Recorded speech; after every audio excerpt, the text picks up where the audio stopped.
মুক্তি ভক্তি বাঞ্ছা যেই কাহা দোহার গতি, স্থবর দেহে দেব দেহে জয়ীছে অবস্থিতি। কি বললেন? মুক্তি ভক্তি বাঞ্ছে, বাঞ্ছা যেই কাহা দোহার গতি। কি বললেন? যে মুক্তি চায়, যে ভক্তি চায়, তাদের গতি কোথায়? যে ভক্তি চায় সে কোথায় যাবে? যে মুক্তি চায় সে কোথায় যাবে? তো সেখানে বলছেন স্থবর দেহে দেব দেহে জয়ীছে অবস্থিতি। যেমন মুক্তি আর ভক্তির কথা বলছেন, যেভাবে যিনি মুক্তি চান, মুক্তি চাইলে কি হবে বলছেন, ওই যেমন বৃক্ষ উদ্ভিদ, এই উদ্ভিদের সাথে তুলনা করেছেন যারা মুক্তিকামী, যারা মুক্তি চায়। উদ্ভিদের কি কোনো খুব একটা আনন্দ আছে? কোনো আনন্দ নেই। তো ঠিক তেমন বলছেন মুক্তি যারা চায় তাদের ওই অমনি গতি, ওরা খুব একটা আনন্দ সুখ তারা অনুভব করতে পারেন না। কিন্তু যারা ভক্তি চান, যারা ভক্তি চান তাদের সুখ কেমন বলছেন? তাদের সুখ দেব দেহে জয়ীছে অবস্থিতি, মানে দেবতাদের সুখ, সুখের সঙ্গে তুলনা করেছেন ভক্তের। ভক্তের সুখ মানে বোঝাতে চাইছেন দেবতাদের কাছে কিন্তু সুখ ছাড়া অন্য কোনো কিছু নেই। স্বর্গে যারা দেব দেহ লাভ করেছেন ওখানে সুখ ছাড়া কোনো দুঃখ নেই। তো ঠিক তেমন যিনি ভক্ত হবেন তার কাছে সুখ ছাড়া কোনো কিছু নেই। সেই জন্য বলছে পরবর্তীতে, অরসজ্ঞ কাক চুষে জ্ঞান নিষ্ফলে, রসজ্ঞ কোকিল খায় প্রেম আম্র মুকুলে। কি বলছেন? অরসজ্ঞ কাক চুষে জ্ঞান নিম্ন ফলে। যিনি অরসজ্ঞ তিনি হচ্ছেন মুক্তিকামী। আমরা যে প্রসঙ্গ শ্রবণ করতে এসেছিলাম করতে করতে, সেই সার্বভৌম ভট্টাচার্য, সার্বভৌম ভট্টাচার্য সে ওই অরসজ্ঞ, তার মধ্যে কোনো রস ছিল না। মহাপ্রভু তাকে ভক্তি প্রদান করেছেন। এই জন্য বলছেন যিনি অরসজ্ঞ তাকে তুলনা করা হয়েছে কার সাথে? কাকের সাথে। যিনি রসজ্ঞ নন তিনি কাকের সমান। তিনি কি করেন বলছেন? তিনি খায় কি? ওই নিম্ব ফল, নিমের ফল। কাক দেখবেন নিম গাছে বসে বসে নিমের ফল থেকে গেলে ওগুলো খায়। কিন্তু কি বলছেন? রসজ্ঞ কোকিল খায় প্রেম আম্র মুকুলে। যিনি রসজ্ঞ কোকিল তিনি কি করেন বলছেন? তিনি ওই আমের মুকুল, আমের মুকুলের মধু পান করেন। তো এই জন্য বলছেন যিনি ওই ভক্ত তিনি আম্র মুকুল, মুকুলের মধু পান করেন। আর যিনি মুক্তিকামী তিনি কাকের সমান, তার কাছে কোনো রস গস কোনো কিছু নেই। সে ওই নিমের ফল মানে তেতো, তেতো আস্বাদন করে। পরবর্তীতে আরো বলছেন, অভাগিয়া জ্ঞানী আস্বাদয়ে শুষ্ক জ্ঞান, কৃষ্ণ প্রেমামৃত পান করে ভাগ্যবান। যিনি ওই মুক্তিকামী, যিনি মুক্তিকামী কে? যিনি জ্ঞানী। জ্ঞানী ব্যক্তি মুক্তিকামী। সার্বভৌম ভট্টাচার্যের মতো জ্ঞানী জগতে নেই। সেই সার্বভৌম তিনি মুক্তিকামী ছিলেন। তো এই জন্য বলছেন অভাগিয়া জ্ঞানী, মানে কি? অভাগা। যে জ্ঞানী ব্যক্তি সে অভাগা। কেন বলছেন? সে ওই মুক্তিকেই সর্বস্ব মানেন, সে অভাগা। আর কি বলছেন? আস্বাদয়ে শুষ্ক জ্ঞান, সার্বভৌমের জ্ঞান শুষ্ক জ্ঞান ছিল। এই জন্য বলছেন কৃষ্ণ প্রেমামৃত পান করে ভাগ্যবান। যিনি এই প্রেম, প্রেম রস কে পান করবে, যিনি ভাগ্যবান মানে যিনি ভক্ত তিনি হচ্ছেন ভাগ্যবান। যিনি ওই যে ভাগবতে আমরা আগেই শ্রবণ করছিলাম, সকল ভুবন মধ্যে নির্ধনস্তেপি ধন্য নিবসতি হৃদিতে এষাম ভক্তি সূত্র পনধ্য। বলছেন সেই ভাগ্যবান জগতে, জগতে সেই ভাগ্যবান যার কাছে ভক্তি সম্পদ আছে। এই জাগতিক সম্পদে কোনো লাভ হবে না। সেই হচ্ছে ধনবান এই জগতে, যার কাছে ভক্তি সম্পদ আছে। এই জন্য বলছেন কৃষ্ণ প্রেমামৃত পান করে ভাগ্যবান। অভাগিয়া জ্ঞানী আস্বাদয়ে শুষ্ক জ্ঞান। জ্ঞানী ব্যক্তির কাছে সর্বস্ব হচ্ছে মুক্তি, আর মুক্তি ওর মধ্যে কোনো রস নেই, ওর মধ্যে কোনো রস নেই। পঞ্চ প্রকারের মুক্তি ভগবান নিজে মাকে বলছেন, মা আমি যদি দিই আমার ভক্তকে, আমি দিলেও দিয়মানম নগৃণন্তি বিনামত সেবনম জনা। বলছেন আমার ভক্ত আমি যদি তাকে এই পঞ্চ প্রকারের মুক্তি দিই তবুও সে গ্রহণ করে না। কি বলছেন? দিয়মানম নগৃণন্তি বিনামত সেবনম জনা। বলছেন আমার সেবা ছাড়া সে কোনো কিছু চায় না। যিনি ভক্ত হবেন তাকে পাঁচ প্রকারের যে মুক্তি, শালুক্য, শাস্তি, সামিক্য, সারুক্য, একাত্য, দিয়মানম ন গৃণন্তি বিনামত সেবনম জনা। শালুক্য মানে কি? যে শালুক্য মানে হচ্ছে বৈকুণ্ঠ প্রাপ্তি। বৈকুণ্ঠ প্রাপ্তি হলে কি হবে? বৈকুণ্ঠ প্রাপ্তি হলে বৈকুণ্ঠে বাস করব, কিন্তু ভগবান দর্শন কতদিনে একবার হবে তার কোনো ঠিক ঠিকানা নেই। দেখা গেল 6 মাসে একবার কি বছরে একবার দর্শন পেলাম, বৈকুণ্ঠে বাস করলে দর্শন পাওয়া যাবে না যতই আমি বৈকুণ্ঠে বাস করি না কেন। তো এতে কোনো লাভ এই জন্য নেই। পরবর্তীতে বলছেন শাস্তি। শাস্তি মানে কি? ঐশ্বর্য ভোগ। বলছেন ভগবানের লোক পেয়ে যাব, ভগবানের দর্শনেরও একটা পাস আমি পেয়ে যাব। দিনে একবার বা সপ্তাহে একদিন বা মাসে একদিন দর্শনেরও একটু সুযোগ আমি পেয়ে যাব। আর কি সামিপ্য? সামিপ্য মানে হচ্ছে নিকটে বাস। তো এখানে ভগবানের সাথে থাকার মানে সাথে কিভাবে? বলছেন ওই সেবার সুযোগ। কখনো কখনো ভগবানের সেবার সুযোগ আমি, যেমন দাস দাসীরা সেবা করে তেমন ভগবানের জন্য জল নিয়ে আসা, সেবার ব্যবস্থা করা, ভগবানকে বাতাস করা, এই সমস্ত সুযোগ আমি পেয়ে যাব সামিপ্য মানে নিকটে বাস করলে। আর কি বলছেন? সারুক্য। সারুক্য মানে ভগবানের সমান রূপ লাভ হবে, ভগবানের সমান রূপ লাভ করব। আর এই রূপ লাভ করলে কি হবে? মাঝে মাঝে ভগবান যদি কোথাও চলে যান, আমি চলে যাচ্ছি অমুক জায়গায় কাজে, তুমি বসে আমার জায়গায় বসিয়ে দিয়ে চলে যাবেন ভগবান সিংহাসনে। আমি যতক্ষণ না আসি আমার দায়িত্ব সব তোমার হাতে আমি দিয়ে গেলাম। তো এই দায়িত্ব পাওয়া যায় সারুক্য মুক্তিতে। আর সব শেষে যেটি, সব শেষে হচ্ছে একাত্য, হচ্ছে ভগবানের সাথে মিশে যাওয়া। ভগবানের সাথে মিশে যাওয়া, আর আমার কোনো সত্তা থাকবে না। তো বলছেন এই যে 5 প্রকারের মুক্তি যিনি ভক্ত হবেন তাকে দিলেও তিনি গ্রহণ করেন না। ভগবান হনুমানজিকে যাওয়ার সময় যখন প্রভু রামচন্দ্র লীলা সম্বরণ করে চলে যাবেন, সবাইকে একসাথে রথে করে নিয়ে চলে যাচ্ছেন, হনুমানজি ওঠেননি কেন? এখানে গেলে কি হতো? ধামবাস মানে শালুক্য মুক্তি হয়ে যেত, নিত্য ধামবাস, ভগবানের ধামে বাস করতে পারবো। তো এখানে বলছেন ধামে, ভগবানের ধামে গেলে হনুমানজি তো তিনি ধামেও বাস করতে পারতেন, ভগবানের সেবা সুযোগও পেতেন, ভগবানের নিকটেও বাস করতে পারতেন, তবুও তিনি গেলেন না। মানে দিতে চেয়েছিলেন ভগবান, নিয়ে যেতে চেয়েছেন সাথে করে এই 5 প্রকারের মুক্তিটাকে দেওয়ার জন্য, কিন্তু হনুমানজি কি বলছেন? না প্রভু আমি যাব না। এই হচ্ছে শ্রেষ্ঠ ভক্ত, এই হচ্ছে শ্রেষ্ঠ ভক্ত। ভক্ত কয় প্রকারের? ভক্ত হচ্ছে 4 প্রকারের। ভক্ত 4 প্রকারের হয়। ভক্ত হচ্ছে, একটি হচ্ছে তামসিক ভক্ত, একটি হচ্ছে রাজসিক ভক্ত, আর একটি সাত্ত্বিক ভক্ত।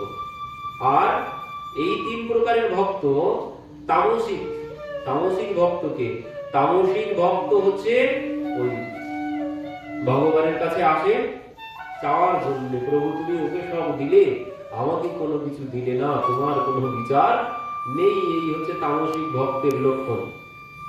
এই জন্য যিনি ভগবানের কাছে আসেন, এসে ওই মানে চাওয়ার জন্য যিনি আসেন। আর রাজসিক ভক্ত, কপিল ভগবান খুব সুন্দর করে মাকে খুব বিস্তারিত ভাবে বর্ণনা করে বুঝিয়েছেন। রাজসিক ভক্ত বলছেন, রাজসিক ভক্ত মানে ভগবানকে যদি কিছু দান করেন, দান করবে ভগবানের দান পাত্রে, সে দান করলো, করে কি বলবে, ঠাকুর আমার যেন ওই কাজটা হয়ে যায়। 10 টাকা দান করে 1 লক্ষ টাকার দাবি করে বসে থাকে, 10 টাকা দিয়ে 1 লক্ষ টাকা চেয়ে বসে থাকে। তো এই হচ্ছে রাজসিক ভক্ত। আর সাত্ত্বিক ভক্ত হচ্ছে যা কিছু হয়েছে সব ভগবানের কৃপায়। এ হচ্ছে সাত্ত্বিক ভক্ত, যা কিছু হয়েছে সব প্রভুর কৃপায়, আমার কোনো কিছু এর মধ্যে আর নেই। ওই যে সেই করতে হো তুম কन्हैया मेरा नाम हो रहा है, প্রভু সব তুমি করছো, নাম কিন্তু আমার হচ্ছে। তো এই হচ্ছে সাত্ত্বিক ভক্তের লক্ষণ। কিন্তু এর পরেও আর একজন ভক্ত আছে, এরপরে আর একজন ভক্ত। তিনি কে? তিনি হচ্ছেন নির্গুণ ভক্ত। তিনি হচ্ছেন নির্গুণ ভক্ত। আর এই নির্গুণ ভক্তের অবস্থা কেমন? যে নির্গুণ ভক্তের অবস্থা, তা যদি কিছু না থাকে, কোনো কিছু নেই, যেমন ওই সুদামার অবস্থা। সুদামার সন্তানরা খিদে ছটফট করছে, বাবা খুব খিদে পেয়েছে, খেতে দাও, মা খিদে পেয়েছে, খেতে দাও। থাকতে পারছেন না বাড়িতে। সুদামা চলে গেছেন, দাঁড়া আমি তোদের জন্য খাবারের ব্যবস্থা করছি বলে বাড়ি থেকে চলে গেছেন। গিয়ে কি করেছেন? ওই পথের থেকে গোল গোল আলুর মতো পাথর কুড়িয়ে এনেছেন ঝোলা ভর্তি করে। এনে বলছেন, বাবা আমি আলু এনেছি, এক্ষুনি এই সিদ্ধ করে তোদেরকে খেতে দেবো। উনানে বসিয়ে দিয়েছেন, উনান ধরিয়ে বসিয়ে দিয়েছেন, জল দিয়ে সিদ্ধ হচ্ছে পাথর। অথচ শিশুদেরকে বলেছেন, বাবা আলু সিদ্ধ হচ্ছে, সিদ্ধ হলেই খেতে দেব। তো এতক্ষণ কি করবি? যতক্ষণ না সিদ্ধ হয় আমার কোলে এসে বস, আমি বাতাস করছি। কোলের মধ্যে নিয়ে তাদেরকে বাতাস করছে, বাতাস করতে করতে আস্তে আস্তে তারা ঘুমিয়ে পড়ল। তবুও একবারও ভগবানকে কোনোদিন বলেন না, প্রভু কেন আমার এই অবস্থা, একবারও বলতে চান না। এই হচ্ছে নির্গুণ ভক্ত। আর এই ভক্তের পেছনই ভগবান সর্বক্ষণ। এই ভক্তকে ছেড়ে ভগবান কোথাও যান না। এই ভক্তের সঙ্গে ভগবান সর্বক্ষণ। কুম্ভদাসজি সেই রায়দাসজির কথা আমরা শুনেছি না, নামদেবজি, এনাদের অবস্থা কি? খাওয়া জোটে না, এনাদের ওই একই অবস্থা। এনারা সব নির্গুণ ভক্তের মধ্যে পরে, খাওয়া জোটে না, কিন্তু ভগবান দিলেও গ্রহণ করেন না। ভগবান দিলেও, রায়দাসজিকে ভগবান কতবার দেওয়ার চেষ্টা করেছেন, তিনি কিছুই গ্রহণ করেন না। কুম্ভদাসজির এত অবস্থা খারাপ, খাওয়া জোটে না, ভগবান সহ্য না করতে পেরে ওই মানসিংহকে স্বপ্নে আদেশ করেছে। মানসিংহ হচ্ছে এই ভক্তের মধ্যে পড়ে, এই 3 প্রকারের ভক্তের মধ্যে পড়ে। সে ভগবানের কাছে গিয়ে এই চাই সেই চাই, প্রভু আমার এই করে দাও, প্রভু আমার সেই করে দাও, আমার পত্নীর এই সমস্যা তুমি সারিয়ে দাও, আমার ছেলের এই সমস্যা তুমি ভালো করে দাও। তো সর্বক্ষণ বলতে থাকে। তো একদিন ভগবান স্বপ্নে বলছেন যে দেখো, আমি তুমি যা চাও তোমার সমস্ত চাওয়া আমি পূর্ণ করে দেব, তুমি যদি আমার ওই ভক্তকে তোমার রাজ্যের অর্ধেকটা দান করে দাও। তো এবার রাজা এমন সমস্যায় পড়েছে, ও রাজ্য অর্ধেকটা গেলেও তাতে কোনো কিছু যায় আসে না। তো সেই জন্যে তিনি চলে গেছেন কুম্ভদাসজিকে রাজ্যের অর্ধেকটা দান করতে। এবার গিয়ে বাইরে দাঁড়িয়ে আছেন কুম্ভদাসজি, তিলক করবেন, তাই ওই ভাইয়ের কন্যাকে বলছেন, বিটিয়া আমার জন্য আসিয়ে আর দর্পণে নিয়ে আয় তো। তো সে ঘরের থেকে বলছেন, কাকা সে তো ছাগলে খেয়ে গেছে। তো বলছে, আবার নূতন করে নিয়ে আয়। তো নূতন করে এনে দিয়েছেন। মানসিংহ বাইরে দাঁড়িয়ে দাঁড়িয়ে বলছেন, আর সে আসলে ছাগলে খেয়ে গেছে, ব্যাপার কি হলো? তো এবার সে পরে বলছেন, তুই আবার নূতন করে এনে দে। তো এই কথা শুনে উনি কিছুক্ষণ পরে এসেছেন। তো এসে দেখছেন ওই দর্পণ কি ওনার কাছে, তিলক করার জন্য দর্পণ কি? দর্পণ জলের মধ্যে, নারকেলের মালার মধ্যে জল নিয়ে প্রতিবিম্ব দেখে তিলক করেন। এমন তার দুরবস্থা, একটা আয়না কেনারও পয়সা নেই, তাহলে তার অবস্থা চিন্তা করুন। আর আসন কি ঘাস পাতা বিছিয়ে দিয়েছে, ওটাই হচ্ছে আসন। তো ভগবান কি করেন, এনার সঙ্গে সর্বক্ষণ থাকে, সর্বক্ষণ এনার সাথে খেলা করেন, না হলে ভগবানই তিলক করিয়ে দেন, ভগবানই কুম্ভনদারজিকে তিলক করিয়ে দেন। তো এবার কি হয়েছে, ওই মানসিংহ যখন এসেছে, ইনি তিলক করছেন, আর এই তিলক করার সময় ভগবান এসে উপস্থিত হয়ে যান তিলক করিয়ে দেওয়ার জন্য। তো ভগবান এসে গেছেন, কোলে বসেছেন, ওদিকে কুম্ভনদারজি জলের মধ্যে প্রতিবিম্ব দেখে তিলক করছেন। এমন সময় মানসিংহ এসে সম্মুখে দাঁড়িয়েছে, আর যেই মানসিংহ দাঁড়িয়েছে, ভগবান কোলের থেকে আস্তে আস্তে নেমে চলে গেছেন। এবার যেই চলে গেছেন, ইনি তিলক করা হয়ে গেছে, মানসিংহ বলছেন, গুরুজি আপনার জন্য আমি কিছু দান করতে চাই, আপনার এই দুরবস্থা আমি সহ্য করতে পারছি না, আপনাকে আমি কিছু দান করতে চাই। কি দান? আমার রাজ্যের অর্ধেকটা আপনাকে দান করে দিতে চাই। তোমার রাজ্যের অর্ধেকটা তুমি আমাকে দান করে দিতে চাও? বলছেন হ্যাঁ, আপনি গ্রহণ করুন, আপনার এই কষ্ট আমি সহ্য করতে পারছি না। কুম্ভনদারজি বলছে, দেখো তুমি এক্ষুনি দয়া করে আমার বাড়ি থেকে বাইরে বেরিয়ে যাও, তুমি এক্ষুনি আমার ঘর থেকে, এক্ষুনি আমার সম্মুখ থেকে বাইরে চলে যাও। ঘরের থেকে আর যারা ছিল, সংসারে আর যারা লোকজন ছিল, তারা এই কথা শ্রবণ করে বলছেন, আপনি কিছু নিয়ে নিন, আপনার সংসারের এই অবস্থা, কিছু তো নিয়ে নিন, রাজত্ব দরকার নেই, কিছু অন্তত নিয়ে নিন। ওই ভাইয়ের কন্যাকে বিবাহ দিতে হবে, সেও বড় হয়ে গেছে, তার জন্য বিবাহের জন্য কিছু নিয়ে নিন। কোনো কিছু তিনি নিলেন না, বলছেন আপনি এখান থেকে কৃপা করে চলে যান, আর কোনোদিন আমার কাছে আসবেন না, এটাই বড় দান আমার কাছে সবথেকে। এই হচ্ছে নির্গুণ ভক্ত। যেই চলে গেছেন উনি, ভগবান পুনরায় এসে কোলে বসেছেন, এসে বলছেন, রাজা যে এসেছিল এমনি আসেনি, আমি বলেছিলাম রাজাকে আসতে, তাই এসেছিল। রাজা তোমাকে আজ অর্ধেক রাজত্ব দিয়ে রাজা বানিয়ে দিত, কেন তুমি নিলে না, কেন তুমি নিলে না? কুম্ভনদারজি বলছেন, ওই যে তুমি চলে গিয়েছিলে, রাজা এসেছিল তাই তুমি চলে গিয়েছিলে, মানে যে সম্পদের জন্য তুমি দূরে চলে যাও, অমন সম্পদ আমার চাই না। গলা জড়িয়ে ধরেছেন ভগবান, কুম্ভনদারজির গলা জড়িয়ে ধরেছেন। এই হচ্ছে নির্গুণ ভক্ত। নির্গুণ ভক্তের এই গুণ, ভগবান তাকে কিছুতেই ছাড়েন না। আরো বড় নির্গুণ ভক্ত হচ্ছে নামদেবজি। এনারা সবাই নির্গুণ ভক্ত, এখানে ছোট বড় কেউ নেই। নামদেবজির অবস্থা দেখুন। নামদেবজি, আমরা যেমন প্রত্যেকদিন ভগবানের কাছে আসি সন্ধ্যাবেলা, নামদেবজিও যান পাণ্ডবপুরে, পাণ্ডরীনাথের কাছে মায়ের সাথে প্রত্যেকদিন যান মন্দিরে। তো গিয়ে একদিন বলছেন, ঠাকুর আমি তো প্রত্যেকদিন আসি তোমার কাছে, আমি প্রত্যেকদিন তোমার কাছে আসি, তুমি তো একবার আমার বাড়িতে যেতে পারো। অল্প বয়স তখন স্বাভাবিক মাথার মধ্যে এসেছে, আমি প্রত্যেকদিন মায়ের সাথে তোমাকে দর্শন করতে আসি, তোমার সেবা করতে আসি, তো তুমি তো একদিন আমার বাড়িতে যেতে পারো, সর্বক্ষণ আমাদেরকে আসতে হবে কেন, সর্বক্ষণ আমাকে আসতে হবে কেন? এই প্রত্যেকদিন এসে ওই কথা বলতে থাকে। এবার একদিন ভগবান পাণ্ডরীনাথ নামদেবজিকে বলছেন, নামা আমি তোমার বাড়িতে যেতে পারি, যাবে? বলছে হ্যাঁ যাবো, তবে একটা শর্ত আছে। কি? বলছে না, আজ যখন সবাই চলে যাবে, সন্ধ্যা আরতির পর প্রসাদ নিয়ে যখন সবাই চলে যাবে, মন্দির বন্ধ যখন হয়ে যাবে, সবাই তো চলে যায়, তুমি যেন চলে যেও না, তুমি থাকবে। কি হবে? তুমি আমার জায়গায় দাঁড়াবে, মানে আমি যে তোমার বাড়িতে যাবো, তো এখানে কে দাঁড়াবে? তো আমি তোমার বাড়িতে যাব, আর তুমি আমার জায়গায় দাঁড়াবে না। আমাদের নামদেবজি বলছে, তাই কোনোদিন হয়? আমি যদি ব্যবস্থা করি সব সম্ভব, অসম্ভব কোনো কিছু নয়।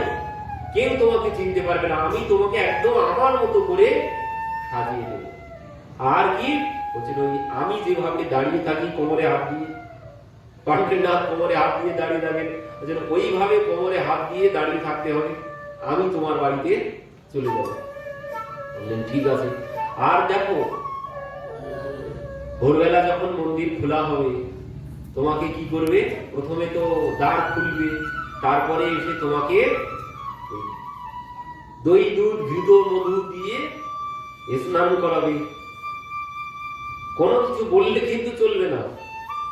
দই দুধ ঘৃত মধু দিয়ে তোমাকে স্নান করাবে, আমার মতোই দাঁড়িয়ে থাকতে হবে চুপচাপ।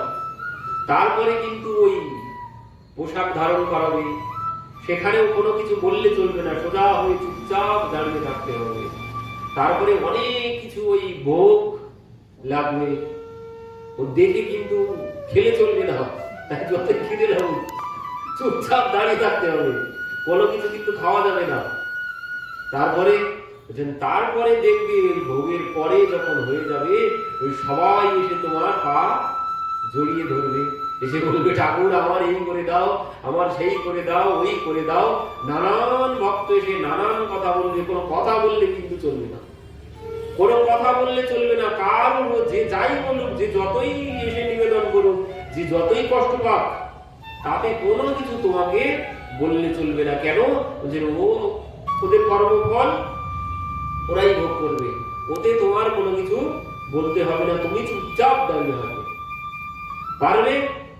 নামদেবজি বলছেন আমি তো পারবো না। তো বলছেন না, তোমাকে পারতেই হবে, আমি তো ওখানে বাড়িতে যাবো।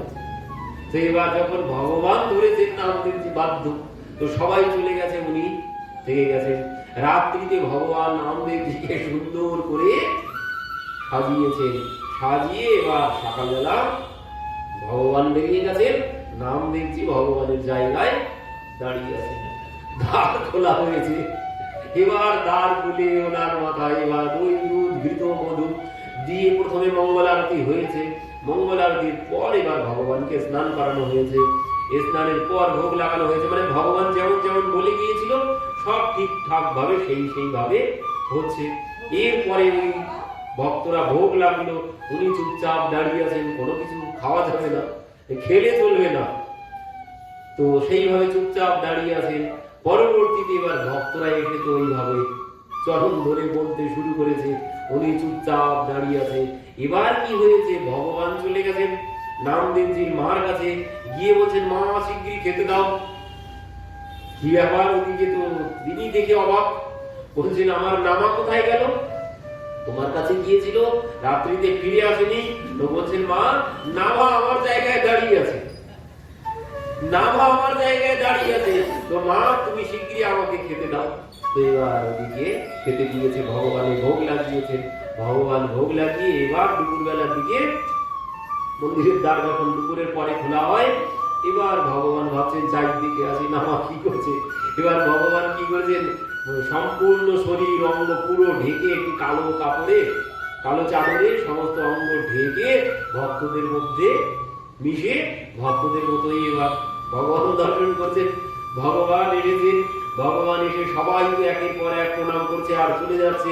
এবার আস্তে আস্তে লাইনের মধ্যে তো ভগবান আছেন, এবার ভগবান নামদেবজির সম্মুখে এসে দাঁড়িয়েছেন। দাঁড়িয়ে এবার চোখে চোখে কথা হচ্ছে, কি ব্যাপার একটু সুড়সুড়ি দেবো নাকি? আরে না, একদম নড়াচড়া করলেই তো পান্ডারা ধরে মারবে, পান্ডারা জেনে যাবে। একদম কোনো কিছু করো না প্রভু, আজকে ক্ষমা করো, আর আমি এই পথ চাই না, আর কোনোদিন বলবো না যে না নামা, তাই বললে হচ্ছে না, তুমি আজ আমার জায়গায় দাঁড়িয়েছো। ভগবান আস্তে আস্তে কাছে এগিয়ে আসে, যেভাবে ভক্তরা আসে প্রণাম করতে সেইভাবে ভগবানও এগিয়ে আসেন। নামদেবজি বলছেন প্রভু তুমি এগিয়ে আসো, ব্যাপার কি?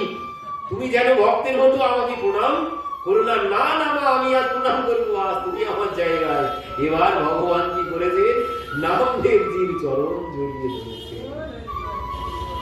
এই হচ্ছে নির্গুণ ভক্তের প্রতি ভগবানের ভালোবাসা।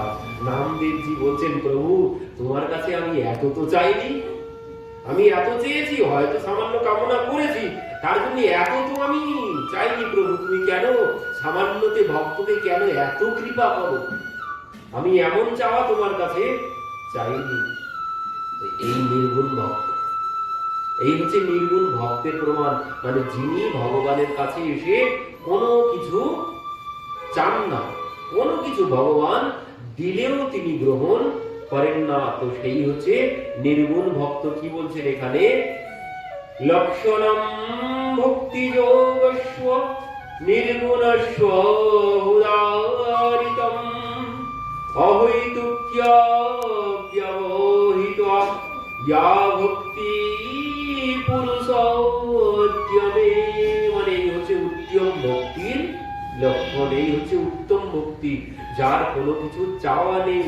লক্ষণম ভক্তি যোগস্য নির্গুণস্য উদাহৃতম অহৈতুক্য ব্যবহৃত ইয়া ভক্তি পুরুষোত্তমে, ভগবানের প্রতি যার অহৈতুকী ভক্তি, মানে কোনো হেতু নেই, কোন চাওয়ার জন্য তিনি আসেন না। আর যিনি চাইতে আসেন তিনি কোনোদিন ভক্ত হতে পারেন না। ভক্ত যিনি হবেন, ভগবানের সম্মুখে দাঁড়ালে কোনো কিছু মনে থাকবে না। যিনি ভক্ত হবেন প্রকৃত, ভগবানের কাছে যদি মনেও কোনো কিছু চাওয়ার কামনা নিয়ে আসে, কিন্তু ভগবানের সম্মুখে দাঁড়ালে তার আর কোনো চাওয়ার কথা মনেই থাকবে, কোনো কিছু মনে থাকবে না। ভগবানকে দর্শন করলে, সেই বিবেকানন্দ গিয়েছিল না, রামকৃষ্ণদেব পাঠিয়েছিল, যা তোর যা চাই মায়ের কাছ থেকে চেয়ে নে। বিবেকানন্দ গিয়ে ফিরে এসেছে, কি রে কি চাইলি? কিছুই চাইতে পারবি। এই মানে এসে সম্মুখে দাঁড়ালে ও কি চাইতে এসেছি, ও কোনো কিছু দুঃখ কষ্ট যন্ত্রণা কোনো চাওয়ার কথা মনে থাকবে না। এই হচ্ছে নির্গুণ ভক্তের প্রমাণ। আর যদি এসে গড়গড় করে চাওয়া সব বলে ফেলি, ও কোনো ভক্ত নয়। প্রহ্লাদজি মহারাজ বলছেন, নশ ভৃত্য সবই বনি, ও তো ব্যর্থতা। যে চায় ভগবানের কাছে এসে, সে কোনোদিন ভক্ত হতেই পারে না। যিনি ভক্ত হবেন, যে ভগবানের সম্মুখে এসে দাঁড়ালে চাওয়ার কথা তার মনেই থাকবে না, মনেই থাকবে না যে আমি কি জন্য এসেছি। এই হচ্ছে নির্গুণ ভক্তের প্রমাণ।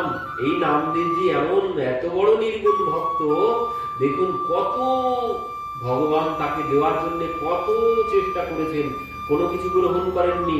সেই পত্নীকে, মানে নামদেবজির পত্নীর বান্ধবী, সে ওদের কষ্ট দেখে সহ্য করতে পারছে না, তাই বলছে আমার পতির কাছে একটি পরশমণি আছে, আমি তোকে দিয়ে যাব, কিছুদিন ব্যবহার করে সব সোনা বানিয়ে নিবি, আর কোনো কষ্ট থাকবে না।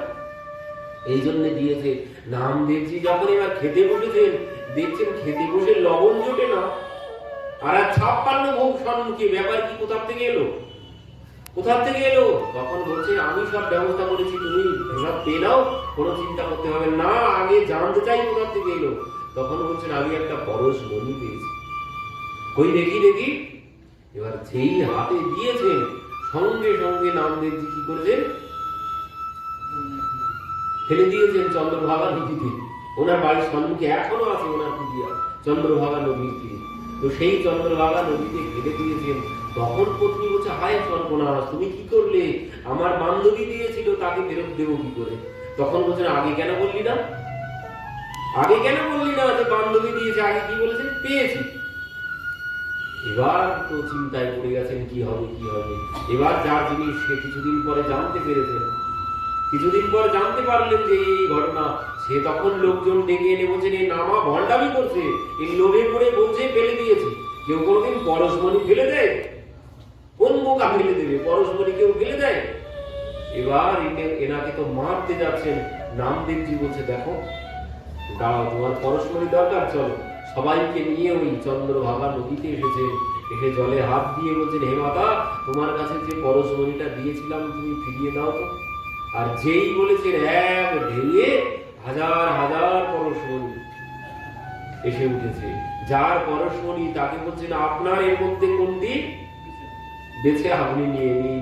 সে তো দেখে তার মাথা ঘুরে গেছে, আমার একটা পরশমণি, আর এ তো হাজার হাজার পরশমণি উঠে এসেছে।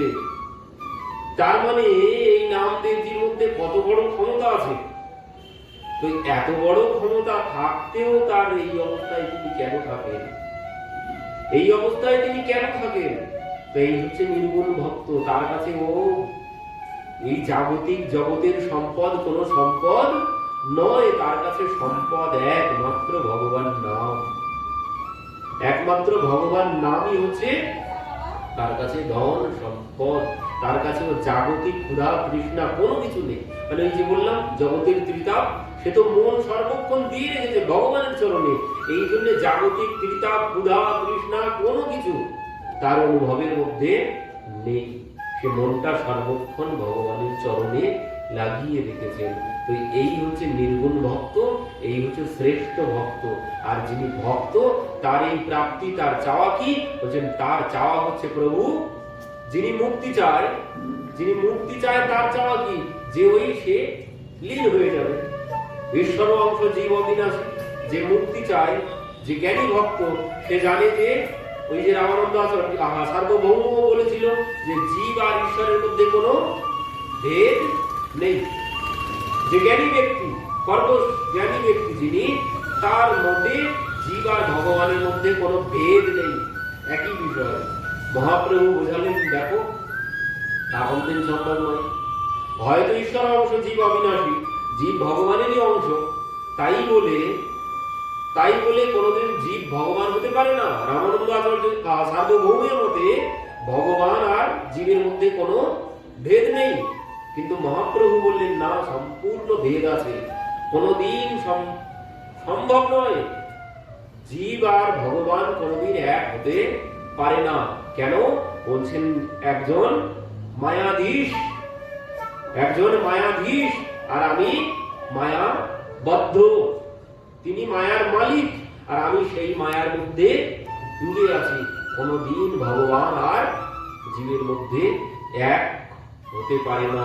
যেমন সমুদ্র, তুমি সমুদ্রের থেকে এক গ্লাস জল এনে বলছো এটাই সমুদ্র, কোনোদিন সম্ভব? ভগবান হচ্ছে সমুদ্র আর ওই এক গ্লাস জল হচ্ছে আমি বা তুমি। এক গ্লাস জলের সমান। সমুদ্র পারে সব ভাসিয়ে দিতে, এক গ্লাস জল পারবে সব ভাসিয়ে দিতে? তো ভগবান সমুদ্রের মতো আর জীব ওই এক গ্লাস জলের মতো। তো এই যে ওই ভগবান আর জীব একভাবে, তার কাছে চিন্তা কি? ওই মুক্ত হয়ে যাওয়া, মানে আমি ভগবানের থেকে এসেছি, পুনরায় ভগবানে গিয়ে মিলিয়ে যাব, এই হচ্ছে তার লক্ষ্য। তো বলছেন এই লক্ষ্যে কোনো সুখ পাওয়া যাবে না, এখানে কোনো সুখ নেই। এখানে ওই বললেন যে এ নিরস ভক্ত, যে ভগবানের সাথে মিলিত হতে চায়। ভগবানের সাথে মিলিত হয়ে কোনো লাভ হবে না। একজন ভক্ত কি চায়? ভক্ত চায়, যিনি মুক্তি চান সে আর জন্মগ্রহণ করতে চায় না। কিন্তু একজন ভক্ত কি চায়? বলছেন প্রভু যতবার আমাকে জন্ম দাও তাতে কোনো দুঃখ নেই, কিন্তু যেন তোমার দাস হতে পারি, তোমার সেবা করতে পারি, তোমার ভক্তের সেবা করতে পারি। এই হচ্ছে ভক্তের চাওয়া। ওই যে সেই চেয়েছিল, অহং হরে তব পাদৈক মূলঃ দাসানুদাসঃ ভবিতাস্মি ভূয়ঃ। বৃত্রাসুর বলছেন প্রভু জন্ম যদি দাও, ইন্দ্র দাঁড়িয়ে আছে বজ্র হাতে নিয়ে, মৃত্যু সম্মুখেই জানে আমি চলে যাব, কিন্তু তবু প্রভুর কাছে বলছেন প্রভু অহং হরে তব পাদৈক মূলঃ দাসানুদাসঃ ভবিতাস্মি ভূয়ঃ। প্রভু আগামীতে যদি জন্ম দাও, যেন তোমার দাসের দাস করে আমাকে জন্ম দিও। এই হচ্ছে নির্গুণ ভক্তের চাওয়া। এই হচ্ছে নির্গুণ ভক্তের চাওয়া। সে কোনোদিন মুক্তি চায় না, কারণ মুক্তিতে কোনো সুখ নেই। আর যিনি ভক্ত, তিনি আগামীতে ভক্ত ঘরেই পুনরায় আরো বড় ভক্ত হয়ে জন্মগ্রহণ করবেন। এটাই ভগবান গীতায় অর্জুনকে বলেছেন। যিনি ভক্ত তিনি আর বড় ভক্ত হয়ে আগামীতে আসবে। সে পুনরায় মনুষ্য শরীর লাভ করবে, আর সর্বশ্রেষ্ঠ কুলে গিয়ে সে জন্মগ্রহণ করবে। তো ভক্ত এটাই তার হচ্ছে সর্বশ্রেষ্ঠ চাওয়া। কিন্তু যিনি মুক্তি চান, তিনি ওই ভগবানের সাথে গিয়ে লীন হয়ে যান, এতে কোনো সুখ নেই। এই জন্য বলছেন ও কাকের সমান। যে মুক্তি চায় সে কাকের সমান, সে নিম্ন ফল খায়। কিন্তু যে ভক্তি চায় সে কোকিলের সমান, সে আম্র মুকুলের মধু পান করে। তো এইভাবে মহাপ্রভুর সাথে রামানন্দ আচার্যজির কথা হচ্ছে। এই মতো দুইজন কৃষ্ণ কথা রসে নৃত্য গীত রোদনে হইল রাত্রি শেষে। বলছেন এই মতো দুইজন কৃষ্ণ কথা রসে নৃত্য গীত রোদনে হইল রাত্রি শেষে। নৃত্য গীত কথার মধ্যে রোদন করতে করতে সারা রাত ধরে কথা হয়েছে, কিন্তু সারা রাত ধরে। তো রাত্রি শেষ হয়ে গেছে। দোহে নিজ কার্যে চলিলা বিহানে সন্ধ্যাকালে রায় আসে নিবেদা আপনে। ইষ্ট গোষ্ঠী কৃষ্ণ কথা কহি কতক্ষণ, প্রভু পদে ধরি রায় করে নিবেদন।